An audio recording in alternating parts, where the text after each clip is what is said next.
एक समय की बात है, एक छोटे से गांव में एक लड़का रहता था जिसका नाम अर्जुन था।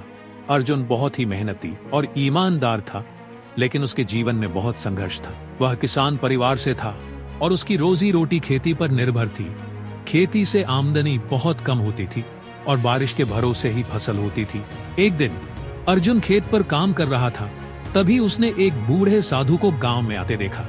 साधु ने गांव वालों को संबोधित करते हुए कहा, जीवन में कठिनाइयां सभी के सामने आती हैं, लेकिन वही सफल होता है जो हार नहीं मानता। भीतर सच्चा समर्पण और निरंतर प्रयास करने की क्षमता है तो तुम अपनी किस्मत बदल सकते हो। अर्जुन ने साधु से पूछा, महाराज, मैं अपनी किस्मत कैसे बदल सकता हूँ? मैंने हर संभव प्रयास किया, लेकिन मेरी स्थिति नहीं बदल रही। साधु ने मुस्कुराते हुए कहा, क्या तुम सचमुच अपना सर्वश्रेष्ठ प्रयास कर रहे हो या तुम्हारी मेहनत में कोई कमी है? अगर तुम चाहो तो मैं तुम्हें एक उपाय बता सकता हूँ। अर्जुन ने सिर झुकाकर विनम्रता से कहा, कृपया मुझे मार्गदर्शन दे। साधु ने कहा, हर सुबह सूरज निकलने से पहले उठो और एक नया कौशल सीखने का संकल्प लो। साथ ही यह भी सोचो कि तुम्हारे आज के प्रयास तुम्हें कल कहां ले जा सकते हैं।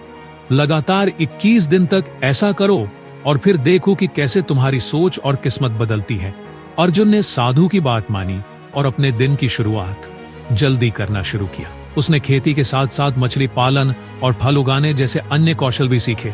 धीरे धीरे उसकी मेहनत रंग लाने लगी, उसकी फसलें बेहतर हुईं और उसने जो नए कौशल सीखे थे उनसे अतिरिक्त आय होने लगी। 1 साल के भीतर अर्जुन का जीवन पूरी तरह बदल गया। अब वह न केवल अपने परिवार को अच्छी जिंदगी दे सकता था, बल्कि गांव के अन्य लोगों की भी मदद करने लगा।